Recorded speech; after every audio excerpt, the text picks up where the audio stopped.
আজকে আমরা এপিসোডের শুরুতেই দেখতে পারবো যে দীপা যেন কালীমায়ের মন্দিরে এসে বলতে থাকে যে তুমি আমার কত পরীক্ষা নেবে মা, তুমি এবারেও ডাক্তারবাবুর কাছ থেকে আমাকে দূরে সরে দিলে। ঠিক তখনই যেন সোনা এসে দীপাকে বলতে থাকে যে আর বলে মা প্লিজ তুমি এই নাটকটা বন্ধ করো। তখনই যেন দীপা সোনাকে বলতে থাকে যে এ কি বলছিস সোনা, তুই আমি তোর বাবার জন্য প্রার্থনা করছি, তুই কিভাবে এই কথা বলতে পারলি। ঠিক তখনই যেন সোনা বলতে থাকে যে মা তোমার এগুলো নাটক বন্ধ করো, বাস আমি অনেক এগুলো নাটক তোমার দেখেছি। হ্যাঁ বন্ধুরা, অনুরাগের ছোঁয়া ধারাবাহিক নাটকের আগামী পর্বগুলোতে ঠিক আমরা এমনটাই দেখতে পারবো।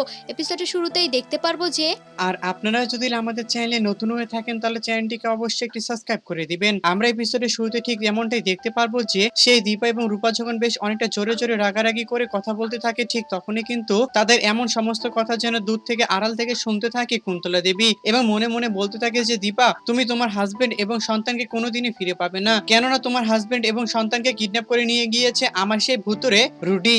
তাহলে তুমি কিভাবে তোমার স্বামী এবং হাজবেন্ডকে খুঁজে পাবে? তুমি কোনোদিনই আর খুঁজে পাবে না। এই কথা বলা মাত্রই যেন আবারও হঠাৎ করে যেন সেই দীপা আবার কুন্তলা দেবীকে সাইডে লুকিয়ে থাকতে দেখে আরো সতর্ক হয়ে যায়। হ্যাঁ বন্ধুরা, অনুরাগের ছোঁয়া ধারাবাহিক নাটকের আগামী পর্বগুলোতে আমরা ঠিক এমনটাই দেখতে পারবো। আর আপনারা যদি আমাদের চ্যানেলে নতুন হয়ে থাকেন তাহলে চ্যানেলটিকে অবশ্যই সাবস্ক্রাইব করে দিবেন। আর আজকের এই এপিসোডটি আপনাদের কাছে কেমন লেগেছে তা অবশ্যই আমাদেরকে কমেন্ট করে জানাতে একদমই ভুলবেন না। ধন্যবাদ।